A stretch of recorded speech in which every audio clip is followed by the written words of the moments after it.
drama masih berlanjut guys. Elkan Bagot belum ada dalam rencana pemanggilan pemain timnas Indonesia untuk menghadapi Arab Saudi dan juga Australia pada bulan September nanti. Dikonfirmasi oleh Bapak Sumarji selaku manajer timnas Indonesia bahwa Elkan Bagot yang kemarin baru saja tampil cukup impresif di klubnya Blackpool FC belum juga dapat panggilan timnas Indonesia guna menghadapi Arab Saudi dan juga Australia pada bulan depan di bulan September. Karena gue bukan pandit, jadi gue akan bahas sesuai apa yang ada di kepala gue sebagai penikmat sepak bola biasa. Ya gue cukup bingung sih, apa sebenarnya masalah yang terjadi antara Elkan Bagot dengan Coach Sintayong. Sampai-sampai hingga saat ini, di saat Justin Hubner harus absen di pertandingan menghadapi Arab Saudi, Elkan Bagot belum juga dapat. Padahal ini kita mau lihat Justin Hubner lawan Al-Bulaihi karena sama-sama preman di lini belakang. Meluluhkan hati Coach Sintayong dan mendapatkan panggilan ke timnas Indonesia guys. Kalian bingung gak sih guys? Karena apa? Karena si Elkan Bagot ini kemarin baru aja main di klubnya Blackpool FC di ajang Carabao Cup, mengantarkan klubnya meraih kemenangan 4-0 dan melaju ke babak selanjutnya. Statistik permainannya juga menurut gue sih cukup oke ya, bisa kalian lihat sendirilah di atas. Dari mulai actionnya sebagai pemain bertahan, terus juga akurasi passingnya bagus, long ballnya juga bagus. Intinya penampilannya cukup impresif lah gitu ya. Tapi gue nggak ngerti kenapa Coach Sintayong sebenarnya ada masalah apa sampai saat ini belum mau memanggil kembali Elkan Bagot. Menurut gue masalah ini udah terlalu berlarut-larut, jadi harus ada jalan tengahnya. Mungkin diadakan pertemuan penengah atau seperti apa. Semoga PSSI bisa segera menemukan solusinya ya guys ya. Karena menurut gue bagaimanapun kualitas dari seorang Elkan Bagot masih sangat dibutuhkan untuk memperkuat lini belakang timnas Indonesia. Nah kalau Elkan Bagot tidak dipanggil, maka nanti lawan Arab Saudi, Australia atau Jepang nyaris kita punya dua center back saja. Itu ada J.Izes dengan Rizky Ridho. Sedangkan yang lain itu kan winger back semua tuh. Ada Saint Patinama, ada Nathan Joaon, yaitu ada Sandy Walsh. Jadi kita kekurangan satu center back yang sebenarnya luar biasa sekali nih. Iya. Ya karena namanya kita mau bereskan sesuatu, kepalanya dulu harus beres nih. Federasinya. Satu. Anda nggak jawab pertanyaan saya. Coba tolong didengar dengan Iya. disimak pertanyaan Saya belum selesai nih. Pertanyaan saya adalah Sebentar Mamat. Ini pembinaan usia muda tadi kata Coach Justin masih belum tumbuh, belum ada. Beda sama Menir satu ini bilang pembinaan penting. Bagaimana kita bisa standar liga? Sebentar. Ini lebih luas. Fasilitasnya itu lebih luar.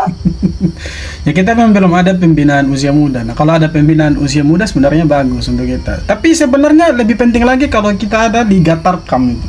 Karena kalau kita ada Liga Tarkam seperti di luar negeri itu sebenarnya bagus. Karena di Tarkam ini banyak bibit-bibit yang bagus juga, tapi ya tidak tercium gitu sama federasi sepak bola kita. Tapi kalau misalkan ada nanti dibentuk seperti Liga Tarkam, ya jadi ya, klub-klub yang di luar profesional ini dibuat satu liga, maka di situ nanti akan terlihat ini ada bibit-bibit yang sebenarnya tersembunyi dan tidak terlihat oleh federasi ini. Gini. Ini nggak bisa apa nih, gue baru bangun dapetnya berita yang bagus gitu, berita yang menghibur, yang menyenangkan. Jadi katanya Pak Sumarji ya, Elkan Bagot itu belum ada namanya di rencana pemanggilan. Tapi kalau kita lihat dari statementnya Pak Sumarji ini, belum tentu Elkan nggak dipanggil dan belum tentu juga. Ya kan dia bilang belum ada, bukan tidak ada. Kalau belum ada pasti ya ke depannya dipanggil. Kecuali dia bilang tidak ada, ya berarti dia memang tidak dipanggil sama sekali. Elkan dipanggil. Intinya dari dia belum ada kepastian nih Elkan bakal dipanggil apa kagak.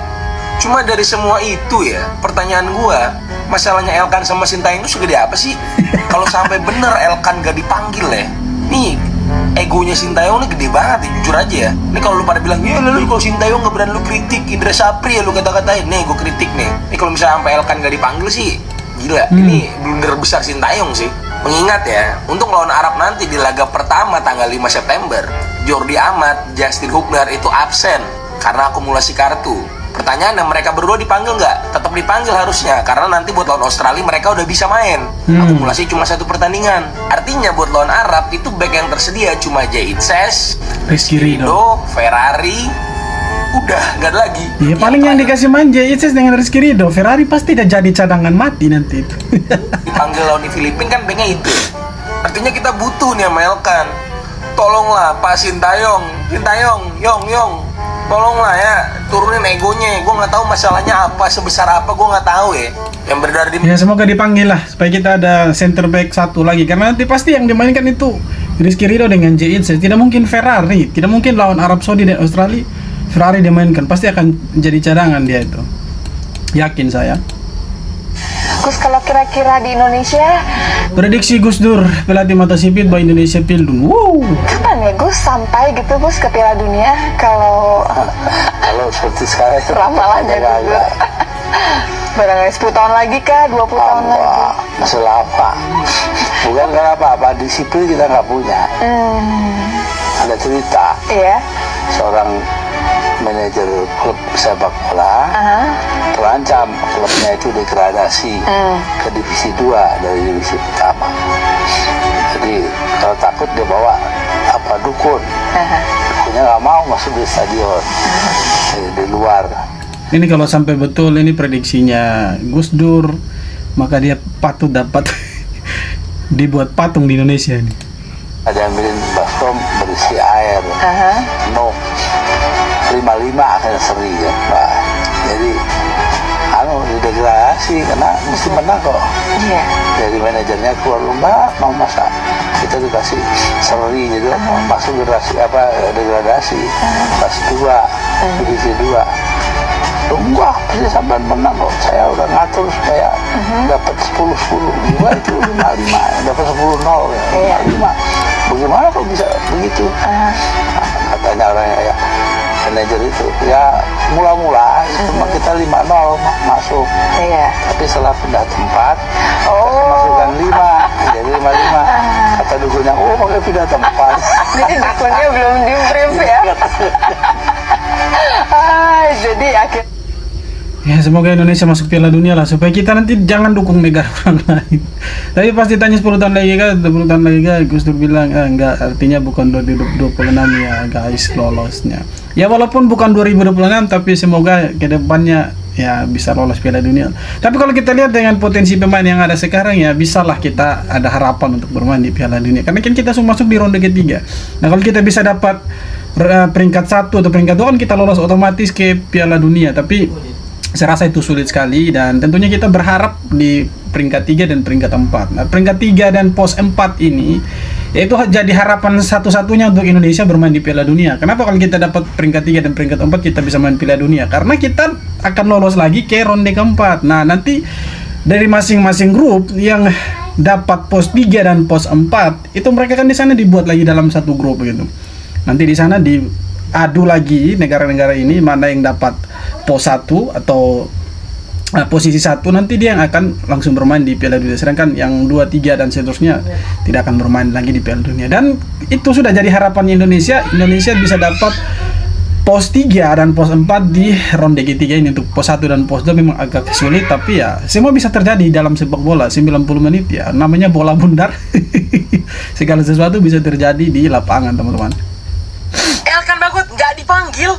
Oke guys, jadi menurut info terakhir yang didapatkan nih, Elkan Bagot tidak akan dipanggil ke skuad timnas Indonesia untuk menghadapi kualifikasi Piala Dunia ronde ketiga menghadapi Arab Saudi dan juga Australia bulan depan. Oke, berita tersebut datang dari seorang Bapak Sumarji ya, manajer nih. Pak Sumarji mengatakan kalau Elkan Bagot belum ada dalam rencana pemanggilan Sintayong untuk skuad timnas Indonesia. Sebelumnya kita tahu kalau Justin Hubner dan juga Jordi Amat tidak bisa memperkuat timnas kita di ronde ketiga nanti, setidaknya lawan Arab Saudi ya, dikarenakan kedua pemain ini mendapatkan akumulasi kartu. Jordi Amat kemarin waktu lawan Irak ya mendapatkan kartu merah, dan Jordi Amat ya akumulasi kartu. Tapi menurut informasi terbaru ya, ini statement dari seorang coach Nova Arianto ya, yang merupakan asisten pelatih dari coach Sintayong juga. Ia mengatakan kalau hanya Hubner yang absen, kalau di surat hanya dia yang absen. Betul, Jordi Amat bisa bermain. Oke guys, kalau dari kita kumpulin ya statement-statement tersebut, berarti intinya adalah Elkan Bagot tidak dipanggil buat kualifikasi Piala Dunia nanti. Jordi Amat ya tentunya akan dipanggil lagi ya, karena emang dia eligible dan bisa bermain, sementara Justin Hubner tidak bisa bermain. Tentunya sangat disayangkan ya kalau misalkan polemik masalah atau apapun yang gua nggak tahu antara Elkan Bagot dengan Sintayong atau timnas atau gimana, masih ada yang belum selesai atau gimana, gua nggak tahu. Intinya ya udah, kita juga nggak bisa spekulasi macam-macam, kita dukung aja. Semoga Elkan Bagot akan kembali ke timnas suatu saat nanti. Semoga dia dipanggil lagi sama coach STY.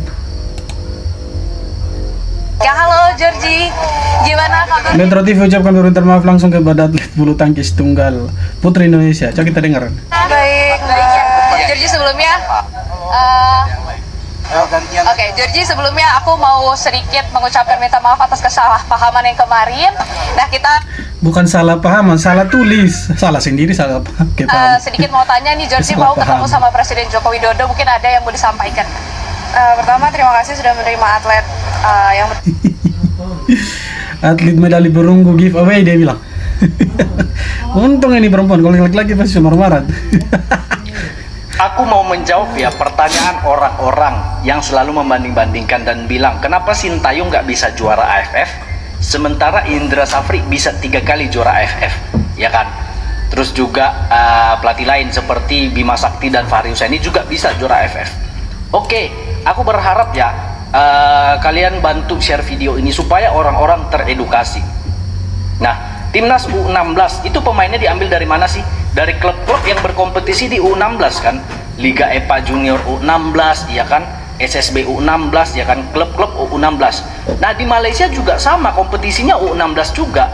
Di Vietnam, di Thailand ya, diambil dari kompetisi U16. Jadi sama ya, sama. Wajar kalau kita itu ya sama, wajar kalau kita juga bisa menang, kita setara kok. Wajar U16 bisa juara AFF. Nah U18, timnas U18 diambil dari mana sih? Sama, U19 kan diambil dari sebagian dari Liga EPA Junior U18 kan, Liga EPA Junior U18 dari tim-tim klub-klub yang U18, U19. Sama di Vietnam juga ada kompetisinya U18, U19. Di Malaysia, di Thailand juga sama. Jadi kita setara kan, berkompetisi. Wajar kalau kita bisa menang Piala AFF, sama ya kan. Nah tapi kalau kita berbicara timnas senior ya kan, coba kita lihat timnas senior kita yang masuk final Piala AFF 2020 dan juga masuk semifinal Piala AFF 2022. Itu sebagian besar pemain seniornya main di mana? Jujur-jujur aja, cek datanya. Main di Liga 1, toh udah. Ya, kalau kayak Asnawi itu cadangan mati di Korea ya kan. Arhan juga cadangan mati ya, cadangan mati di Jepang. Nah, pemain juga yang sempat di Eropa kayak Egy dan Witan cadangan mati di Eropa, jujur aja cadangan mati ya kan.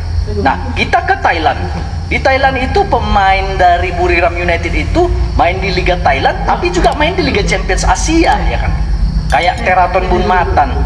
Jadi mereka levelnya tapi banyak pemain Thailand ini yang bermain di Liga Jepang juga, dan Liga Thailand itu kan di atasnya kita itu ya kan, di atasnya kita Liga Champions Thailand Asia gitu loh ya kan. Beberapa pemain kita ke Vietnam ya kan, katanya Vietnam juga bisa kok juara, Park Hang-seo kan juara tuh. Kenapa? Ya sama, coba lihat klub Vietnam, mereka kan dapat jatah Liga Champions Asia, pemainnya ada yang main di Liga Champions Asia dan itu jadi penggawa, tulang punggung di timnas Vietnam. Nah jadi pemain Sintayong yang cuma main di Liga 1 nomor 28 toh berkompetisi dengan pemain Vietnam ya yang liganya nomor 14 dan main di Liga Champions Asia, berkompetisi dengan Thailand yang liganya nomor 8 Asia, dan bermain juga sebagian pemainnya di Liga Champions Asia yang nggak sebanding lah ya kan. Ya kan, coba aja tukar kalau bisa Indra Safri pakai senior yang lokal full Liga 1. Aku yakin nggak bisa. Kenapa? Jujur ya, sampai sekarang itu Thailand itu di atas kita ya. Kita itu hanya terbantu naturalisasi seperti Tom Haye, Verdong dan kawan-kawan. Tapi kalau kita mau jujur, level liga kita itu masih di bawah. Jadi kita dukung. Level liga kita kan urutan 27, peringkat 27 itu. Jadi apa yang bisa diharapkan dari peringkat seperti itu gitu. Jangan kayak zaman saya dulu punya pelatih nggak bisa nendang bola. Netizen Indonesia sodorkan nama Bung Towel dan Fahri Husaini jadi pelatih baru timnas Malaysia. Ya bisa itu, bisa. Gratis lagi, gratis. Gas pasti juara AFF, mumpung bebas ongkir. Cocok itu mah. Dan ikhlas kami pecinta timnas rela dunia. Terapa nanti bisa ketemu dengan STY nanti. Prediksi Gus Dur pelatih mata sipit bahwa Indonesia Pildun pemain keturunan kualifikasi Piala Dunia 2026. Ya semoga lah. Martin Paes akan jalani sidang hari ini. Sebelum gue lanjut, buat yang masih ada tanda tamat sebelah, dipencet, di follow akun gue, sikat. Ya seperti yang kita udah pernah bicarain beberapa hari lalu, Martin Paes akan menjalani sidang di FIFA hari ini. Informasinya kita dapetin dari Yunus Nusi, Sekjen PSSI. Sidangnya di FIFA ya guys ya, bukan di CAS. Karena ada masalah administrasi nih. Sebetulnya sih nggak terlalu ribet menurut gue, sederhana aja. Martin Paes ngebela timnas Belanda pada saat dia umurnya 22 tahun. Padahal waktu itu yang dibela adalah timnas Belanda U21. Tapi alasannya cukup masuk akal dan cukup bisa ditolerir, yaitu masalah COVID. Nah ini lagi satu Martin Paes nih. Martin Paes ini sebenarnya amunisi baru buat kita. Dia sudah jadi warga negara Indonesia, tapi sayangnya dia belum bisa memperkuat timnas karena dia terkendala. Dia ini pernah bermain untuk Belanda di kelompok umur, jadi agak susah untuk bermain untuk timnas gitu. Tapi kalau misalkan dia menang di sidang CAS ya dia bisa bermain untuk timnas gitu. Tapi kita berharap tentu dia akan memenangkan nanti sidang CAS ini supaya kita punya kiper ya yang bagus, berkualitas. Ya walaupun Hernando tidak buruk-buruk amat, tapi kalau ada Martin Paes saya rasa lini belakang Indonesia khususnya kiper lebih bagus daripada yang sekarang, teman-teman. Oke teman-teman, jadi itu dia beberapa video tanggapan komentar dari netizen Indonesia soal persepak bolaan kita. Seperti apa tanggapan kalian? Silahkan tulis di kolom komentar dan terima kasih banyak sudah nonton video sampai akhir. Kita jumpa lagi di video-video berikutnya. Hormat.